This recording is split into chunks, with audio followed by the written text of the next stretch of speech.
Hello friends, this is Victor here. Welcome back to the Intelligent Investor channel. Many members asked me to analyze Microsoft stock because Microsoft stock, as you may already know, has dipped a lot over the past year. Many investors want to know whether Microsoft stock is a buy now or it's undervalued now. I always say this. One of the best investing strategies is to keep investing in high-quality companies and buy them only when they are undervalued. In other words, be greedy when the market is very fearful and only invest in the best companies. So in this video, I'm going to analyze Microsoft stock. I will explain why I believe Microsoft stock is undervalued now. Just to give you more context, at the time of making this video, the market is extremely fearful again. There is a lot of noise and macro headwinds affecting the market now. Many stocks have dropped a lot recently, mainly because President Donald Trump is threatening trade wars and tariffs against China, Canada, Mexico, and even the European Union. The market is concerned that Donald Trump's tariffs and trade wars will lead to higher inflation in the US. At the same time, the US PCE inflation has been stickier than expected in recent months. This means the US Fed will likely need to hold higher rates for longer in order to bring the US inflation back to the 2% target. When the market is down a lot, or when it's extremely fearful, I always like to reread this essay by Warren Buffett. Buffett wrote this essay during the bottom of the 2008 financial crisis. He wrote, "A simple rule dictates my buying. Be fearful when others are greedy, and be greedy when others are fearful." And most certainly, fear is now widespread, gripping even seasoned investors. To be sure, investors are right to be wary of highly leveraged entities or businesses in weak competitive positions. But fears regarding the long-term prosperity of the nation's many sound companies make no sense. These businesses will indeed suffer earnings hiccups, as they always have. But most major companies will be setting new profit records 5, 10, and 20 years from now. In other words, it's important to be greedy when the market is very fearful, and fearful when the market is very greedy. The market as a whole will eventually recover in the long run. The best companies will eventually recover and reach new highs because of their increasing productivity, their innovations, and their increasing earnings over the next 5 to 10 years. What about Microsoft?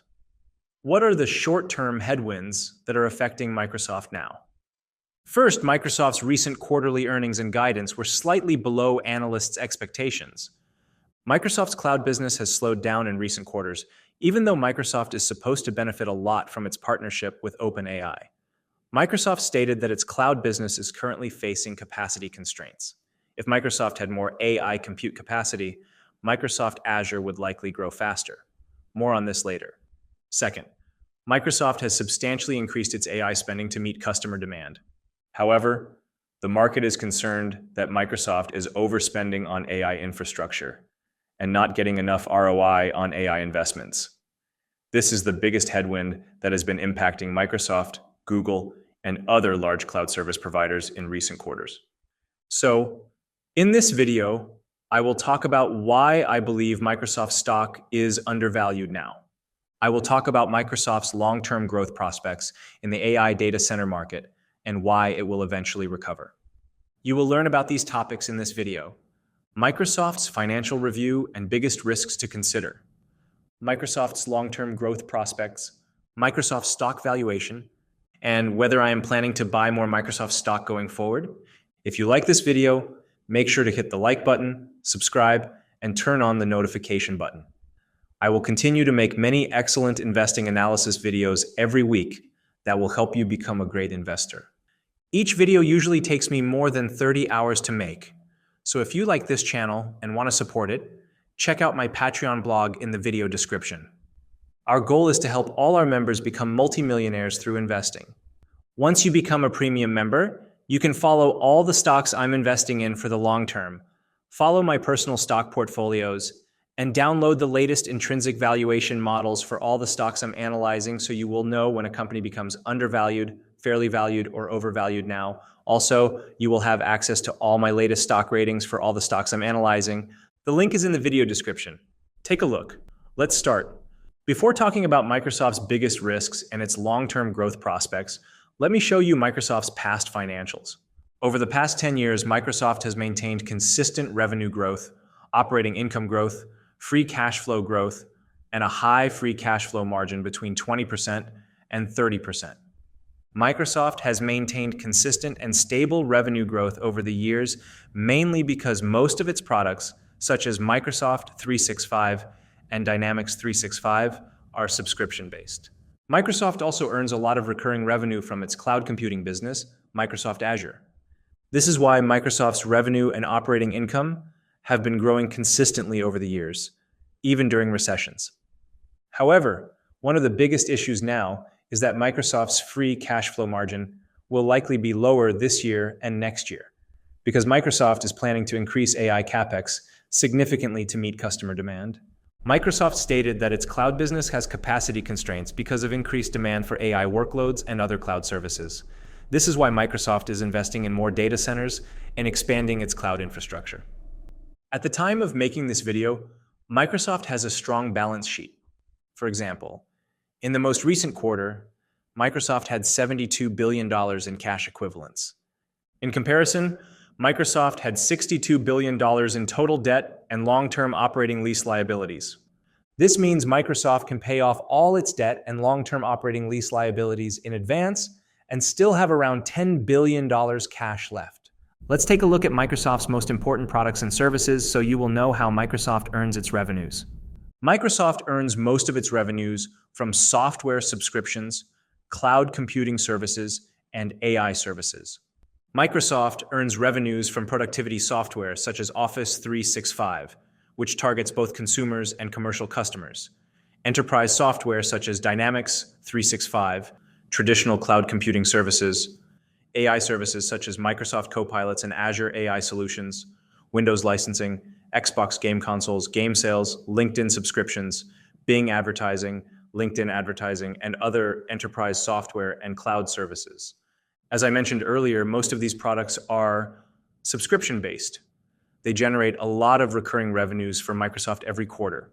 Microsoft has a huge economic moat because of these three major products: Windows OS, Microsoft Office 365, and Microsoft Azure. Microsoft 365, which is Office 365, and Windows are near monopolies. As you may already know, it is nearly impossible for competitors to replace these products. Microsoft Azure is the second largest cloud provider after Amazon Web Services, or AWS. At the time of making this video, Azure has around 20% of the global cloud market.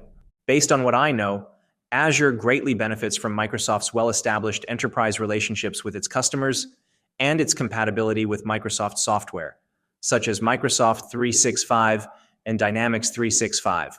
It also gains a significant advantage from its partnership with OpenAI. More on this later. Let's take a look at Microsoft's three major business segments so you will know about Microsoft's biggest growth opportunities going forward. Microsoft has these three business segments: the Productivity and Business Processes segment, which includes Office 365, Dynamics 365, and LinkedIn; the Intelligent Cloud segment, which includes Microsoft Azure; and the Personal Computing segment, which includes Windows, Xbox game consoles, video games, Bing search engine, and advertising. I would like to focus on these two major business segments, Productivity and Business Processes and Intelligent Cloud, because they will be the largest revenue and operating income growth drivers going forward. On the other hand, the personal computing business will likely have low growth rates in the future because the PC market is already very mature. There is little innovation with Windows PC, so I would not expect Microsoft's personal computing business to have high growth rates in the upcoming years. Microsoft's growth will largely come from its cloud computing and productivity businesses going forward. Let's take a look at Microsoft's productivity business first. According to the most recent earnings, Microsoft's productivity business has been growing at around mid-teens in recent quarters. The biggest growth drivers have been Microsoft 365 Commercial, which is Office 365, and Dynamics 365, which consists of Customer Relationship Management (CRM) and Enterprise Resource Planning (ERP) apps for businesses. I believe Microsoft's productivity business will continue to grow at around the mid-teens in most quarters because these products are mostly subscription-based. Most enterprise software tends to grow at around the low teens to mid-teens percentage each year. Almost every major business or large enterprise needs to invest in Microsoft 365 apps, such as Microsoft Word, Excel, PowerPoint, and Teams. Moreover, CRM and ERP apps, such as Dynamics 365 apps, are mission critical for many large businesses. Microsoft's cloud computing business has been the biggest growth driver and the most important business in recent years. Microsoft's cloud computing business includes Azure, which is the second largest public cloud platform behind AWS, SQL Server, Windows Server, Visual Studio, GitHub, enterprise services, and many other cloud services for businesses and developers, including AI and data analytics solutions. According to recent financial reports, Azure is the fastest growing business. It has been growing above 30% in most quarters. In comparison, other traditional server products have been flat or declining in recent quarters. This shows that most of Microsoft's cloud computing business growth comes from Azure. But here is the important part you should know. In the recent quarter, Microsoft's AI revenue already surpassed $13 billion in annual run rate. I believe Microsoft's AI revenue will continue to grow much more over time because of its partnership with OpenAI. At the time of making this video, Microsoft remains OpenAI's largest investor and owns a 49% stake in the company. Microsoft should benefit the most from this partnership because OpenAI relies on Azure's cloud computing infrastructure to train and deploy its large language models, or LLMs, at scale. This will continue driving higher AI revenue for Azure. Developers who want to access OpenAI APIs must use the Azure OpenAI service, which will also contribute to Azure's cloud revenue growth. Of course, the market always likes to find something to worry about. For example, investors are concerned that Microsoft's Azure business has slowed down in recent quarters. In my view, I'm not worried because Azure's growth will likely accelerate again once Microsoft expands its compute capacity, buys more AI systems from NVIDIA, and builds more AI data centers later this year as well as next year. If you want to know how much commercial business Microsoft is growing every quarter, you have to look at Microsoft's commercial bookings growth and commercial remaining performance obligation every quarter. As long as these two metrics are growing at double-digit rates in most quarters, we can expect that Microsoft's commercial revenue and cloud revenue will also grow double-digit almost every quarter. During the most recent quarter, Microsoft's commercial bookings increased 67% year over year. This is a huge increase in one quarter. The main reason is that OpenAI has decided to enter a much larger commitment to use Azure's cloud computing infrastructure to train and inference its AI models and AI apps. This will allow Azure to earn higher cloud revenues in the upcoming quarters. However, the biggest downside or the biggest risk is that Microsoft will need to increase its AI capex much more, because OpenAI will need a lot more computing resources to develop its frontier AI models. Training and deploying OpenAI's frontier large language models is extremely expensive.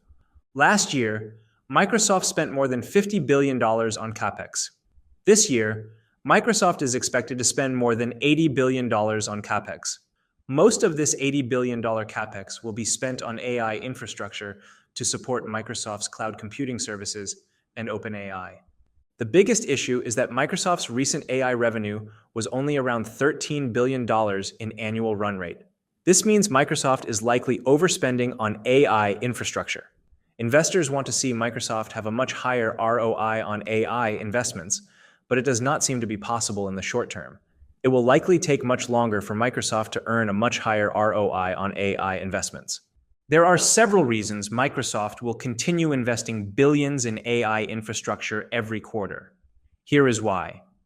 First, all the major tech companies and hyperscalers such as Microsoft, Google, Meta, and Amazon are competing to develop frontier AI models and, eventually, AGI. They must invest hundreds of billions upfront in AI infrastructure and advanced models for several years before they can earn much higher ROI on their AI investments. Second, if they don't invest in AI now, they will eventually be left behind. This is true for any technological breakthrough or any industrial revolution. Third, whoever develops the next frontier AI model first will likely dominate their sector and achieve much higher ROI in the long run. This is my prediction. I believe this massive AI capex investment cycle is similar to the cloud computing revolution that began in the mid-2000s. Amazon had to invest billions of dollars upfront to build AWS, and it took years before AWS became a profitable business. Today, AWS is the largest and most profitable public cloud provider in the world. Over the next several years, Microsoft will continue to increase its capex to build more AI data centers around the world in order to meet customer demand and support OpenAI. The biggest risk is that it will likely take many years before Microsoft can earn a much higher ROI on AI investments. According to Microsoft's recent earnings call, Microsoft is currently facing capacity constraints. Based on my understanding, Microsoft Azure does not have enough compute capacity to meet customer demand and OpenAI's compute needs. I believe this is why OpenAI is working with SoftBank and Oracle to build the Stargate project that will invest up to $500 billion in AI infrastructure in the US. This Stargate project will give OpenAI enough compute resources to train and deploy its latest AI models at scale. Microsoft will still have the right of first refusal to provide the additional compute capacity needed. This is my prediction. In the long run, similar to the cloud computing revolution, I believe Microsoft will achieve a much higher ROI as AI models become increasingly capable over time. We will likely achieve or get closer to artificial general intelligence or AGI within the next 10 years. Additionally, AI models will become more efficient and cost-effective to operate. As the costs of AI training and inference decrease significantly, a wider range of use cases and innovations, such as advanced reasoning models and eventually AGI, will emerge. Large enterprises will continue to integrate AI into their operations because they want to increase their productivity and stay competitive. Consumers will use AI apps much more as these models become more affordable and capable. Most of these frontier AI models will still run on cloud platforms like Microsoft Azure. I believe this will allow Microsoft Azure to earn a much higher ROI on its AI investments in the long run. Of course, NVIDIA will continue to benefit the most from hyperscalers increasing AI capex over the next several years. Let's talk about Microsoft's long-term growth prospects and its expected growth rates going forward. Microsoft's management gave this guidance for this year. This year, Microsoft's total revenue is expected to grow double digits. This means Microsoft's total revenue will likely grow in the mid-teens this year. In comparison, operating income is expected to grow double digits, while operating margins are expected to be up slightly year over year. This means operating income will likely grow slightly faster than total revenue this year. According to this consensus forecast from Stock Analysis, Microsoft's total revenue is expected to grow in the mid-teens over the next 3 years. These growth rates are reasonable because most of Microsoft's software revenues are subscription-based. Let me show you the most important highlights from Microsoft's recent earnings call. I believe these highlights show Microsoft's growth strategy and Azure's long-term growth prospects.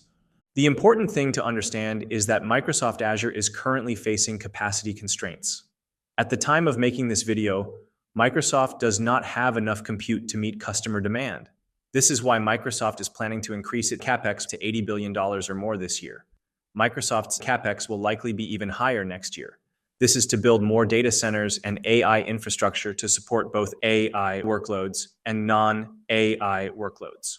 Management said this. This quarter, we saw continued strength in Microsoft Cloud, which surpassed $40 billion in revenue for the first time, up 21% year over year. Enterprises are beginning to move from proof of concepts to enterprise-wide deployments to unlock the full ROI of AI. And our AI business has now surpassed an annual revenue run rate of $13 billion, up 175% year over year. Before I get into the details of the quarter, I want to comment on the core thesis behind our approach to how we manage our fleet and how we allocate our capital to compute. AI scaling laws are continuing to compound across both pre-training and inference time compute. We ourselves have been seeing significant efficiency gains in both training and inference for years now. On inference, we have typically seen more than 2x price performance gain for every hardware generation and more than 10x for every model generation due to software optimizations. And as AI becomes more efficient and accessible, we will see exponentially more demand.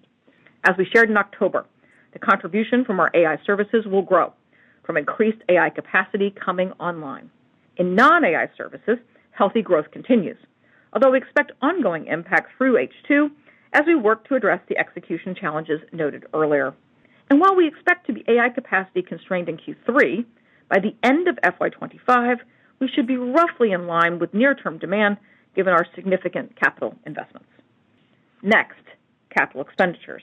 We expect quarterly spend in Q3 and Q4 to remain at similar levels as our Q2 spend. In FY26, we expect to continue investing against strong demand signals, including customer contracted backlog we need to deliver against across the entirety of our Microsoft Cloud. However, the growth rate will be lower than FY25, and the mix of spend will begin to shift back to short-lived assets, which are more correlated to revenue growth. As a reminder, our long-lived infrastructure investments are fungible, enabling us to remain agile as we meet customer demand globally across our Microsoft Cloud, including AI workloads. As always, there can be quarterly spend variability from cloud infrastructure buildouts and the timing of delivery of finance leases. For the full fiscal year, we continue to expect double-digit revenue and operating income growth as we focus on delivering efficiencies across both COGS and operating expense. So again, in Q3, we are working from a pretty constrained capacity place, and that's no different than it was our expectation to be in that position last October when I talked to you all. And when I talk about being in a capacity constraint, it takes two things. You have to have space, which I generally call long-lived assets, right? That's the infrastructure and the land, and then you have to have kits. We're continuing, and you've seen that's why our spend has pivoted this way, to be in the long-lived investment. We have been short power and space. And so as you see those investments land that we've made over the past 3 years, we get closer to that balance by the end of this year. And so the confidence on the AI side continues to be there in terms of being able to sell, utilize, and be, I think, encouraged by the signals. What we're seeing is waiting to see just how the non-AI ACR works through the scale motions in H2. So yeah, in my remarks, I talked about how, in some sense, what's happening with AI is no different than what was happening with the regular compute cycle. It's always about bending the curve and then putting more points up the curve. So there's Moore's law that's working and hyperdrive.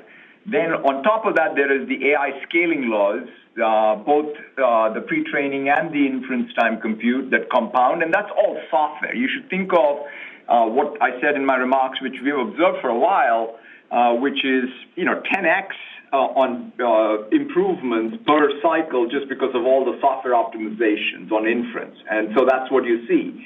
And then to that, I think DeepSeek has had some real innovations, and that is some of the things that even OpenAI found in '01, and so we are going to obviously now that all gets commoditized and it's going to get broadly used, and the big beneficiaries of any software cycle like that is the customers, right? Because at the end of the day, if you think about it, right, what was the big lesson learned from client server to cloud? More people bought servers, except it was called cloud.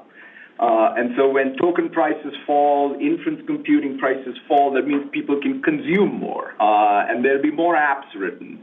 And it's interesting to see that when I reference these models that are pretty powerful, it's unimaginable to think that here we are in sort of beginning of 25, where on the PC you can run a model that required pretty massive cloud infrastructure. So that type of optimizations means AI will be much more ubiquitous, and so therefore for a hyperscaler like us, a PC platform provider like us, this is all good news as far as I'm concerned. Let's talk about Microsoft's cloud computing business, specifically Azure. Azure will be Microsoft's biggest growth driver going forward. Here is why. First, at the time of making this video, Azure is already the second largest cloud provider in the world, right behind AWS. According to Canalys, in the global cloud infrastructure services market, Azure had a 20% share, compared to AWS's 33% share and Google Cloud's 11% share in Q4 2024. Second, these big three cloud service providers will continue to benefit the most as worldwide cloud spending continues to grow every year. They have the most data centers across many different regions around the world. They have the most compute, storage, and network capacity. They have the most resources to expand their data centers. They also have the most customers supporting their platforms and ecosystems. This is why they have been able to maintain their market shares over the years. It is nearly impossible for new competitors to compete with these big three cloud service providers: AWS, Azure, and Google Cloud. Third, worldwide public cloud spending is expected to grow from $596 billion in 2024 to $723 billion in 2025. According to Gartner, 90% of organizations will adopt hybrid cloud through 2027. The use of AI technologies in IT and business operations is unabatedly accelerating the role of cloud computing in supporting business operations and outcomes. Cloud use cases continue to expand with increasing focus on distributed, hybrid, cloud-native, and multi-cloud environments supported by a cross-cloud framework, making the public cloud services market achieve a 21.5% growth in 2025. Over the longer term, according to IDC, worldwide public cloud spending is expected to grow at a compound annual growth rate of 19.4% from 2024 to 2028. All these expected cloud spending growth will benefit Azure a lot because Azure is the second largest cloud provider in the world. Azure has many data centers in different regions around the world. Azure also has a lot of compute, storage, and network capacity required for both traditional cloud workloads and AI workloads. Based on what I know, many customers choose Azure because Azure is the market leader in the hybrid cloud environment. Many enterprise customers want a combination of private cloud and public cloud that can work seamlessly together. They want to keep their most sensitive data and mission-critical IT workloads on their own private data centers, while also using Azure so they can scale more if needed. With Azure's hybrid cloud solutions, large enterprise customers can move their workloads gradually from on-premises to Azure cloud. Many large enterprise customers choose Azure also because they need to use Microsoft 365, Dynamics 365, and other Microsoft apps. Typically, once customers use Microsoft Azure, it's very hard for them to leave because it's a lot of work to migrate to another cloud platform, and the switching cost is too high. Microsoft greatly benefits from its partnership with OpenAI because OpenAI primarily relies on Azure to train and deploy its latest large language models at scale. Based on what I know, OpenAI brings a lot of AI revenue for Azure because OpenAI's latest AI models are hosted on Azure. This means Azure will continue earning more AI revenues whenever people use ChatGPT and other OpenAI services.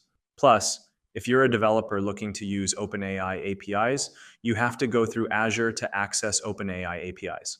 So, as OpenAI keeps growing and developing more advanced AI models, and eventually AGI, Azure will continue earning more AI revenues. Now, just right before I started making this video, Microsoft announced its first quantum computing chip called Majorana 1. This is supposed to be a huge breakthrough in quantum computing because Microsoft has claimed that its Majorana 1 quantum chip uses a new class of materials called topoconductors. These materials allow the creation and manipulation of topological qubits, which are designed to be more stable and less prone to errors compared to traditional qubits. Microsoft believes that it can scale its Majorana chip to have up to 1 million qubits on a single chip, up from the current 8 topological qubits on a single Majorana chip. I'm not an expert in quantum computing, but based on my understanding, quantum computing is extremely complicated. It is very hard to produce a quantum chip that has several quantum bits, let alone scale it to 1 million quantum bits. Quantum chips are extremely sensitive to environmental disturbances, such as vibrations, temperature, and noise. These environmental disturbances can easily make these quantum chips lose their quantum properties and as a result make calculation errors. So, I would not speculate on Microsoft mass-producing its quantum chip anytime soon. I believe it will take at least 10 years for quantum computing to become practical enough for commercial use. Let's take a look at Microsoft's expected growth rates going forward. According to this consensus forecast from Seeking Alpha, Microsoft's revenue is expected to grow between 12% and 15% each year over the next 5 years.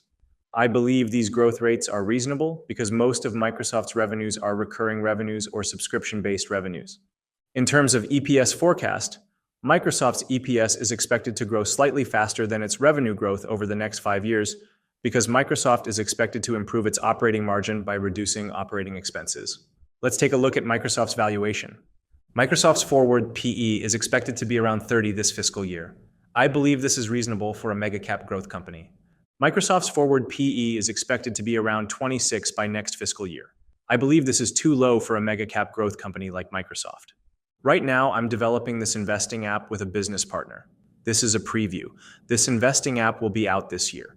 The orange line is Microsoft's fair value. The blue line is Microsoft's share price. And these two dotted lines are price targets. According to our investing app's algorithm, Microsoft is still well below its fair value. Microsoft's fair value should be around $440 per share. The analyst's average price target is around $490 per share, and our price target is around $450 per share. This means Microsoft is likely undervalued with a good margin of safety. I also calculated Microsoft's intrinsic value using this intrinsic valuation model. This intrinsic valuation model tells me when a stock is likely undervalued, fairly valued, or overvalued. If you want this intrinsic valuation model, you can download it from my Patreon blog. The link is in the video description. These are the key assumptions in this calculator. First, I define Microsoft's intrinsic value as its future free cash flows discounted to the present day.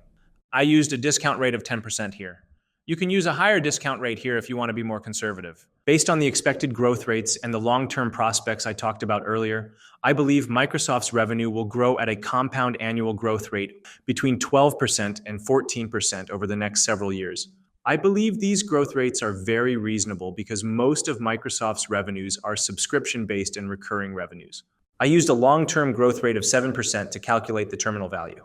If you want to be more conservative, you can use a lower long-term growth rate to calculate the terminal value. Over the next several years, I'm assuming Microsoft's free cash flow margin will improve gradually over time. Let's go over these three case scenarios: worst case, normal case, and best case scenarios. Under the worst case scenario, we forecast that Microsoft's revenue will grow at a compound annual growth rate of 12% each year over the next several years. Then, Microsoft's intrinsic value should be around $3.1 trillion for the entire company, or $418 per share. I'm giving this scenario a 25% probability here.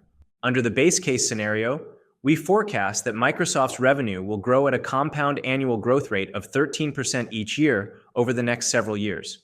Then, Microsoft's intrinsic value should be around $3.3 trillion for the entire company, or $436 per share. I'm giving this scenario a 50% probability here.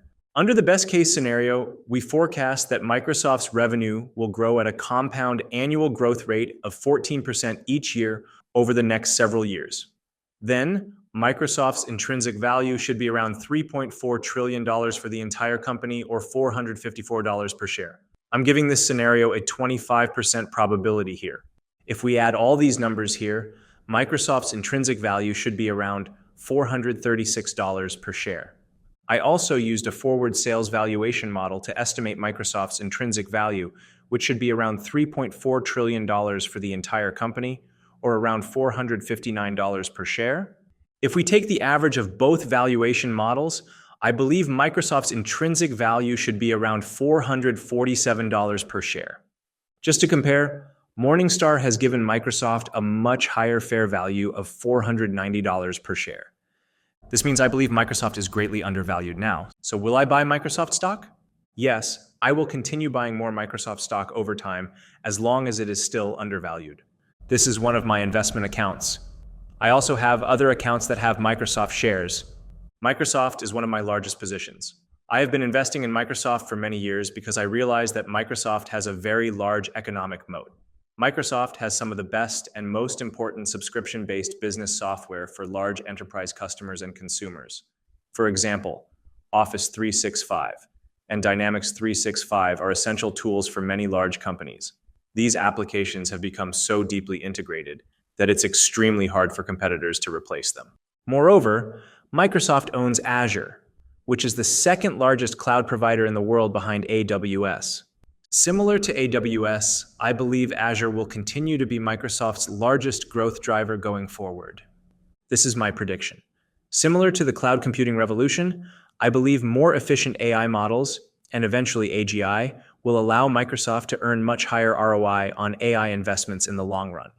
All these are only my opinions and my analysis that's based on my research. They are not financial advice. There are always risks associated with investing. It is very important to invest in what you know and not speculate. You will need to do your own research and do your extra due diligence first before investing in anything. Thank you for watching this video and supporting our channel. This is Victor from the Intelligent Investor channel, and I will see you in the next video.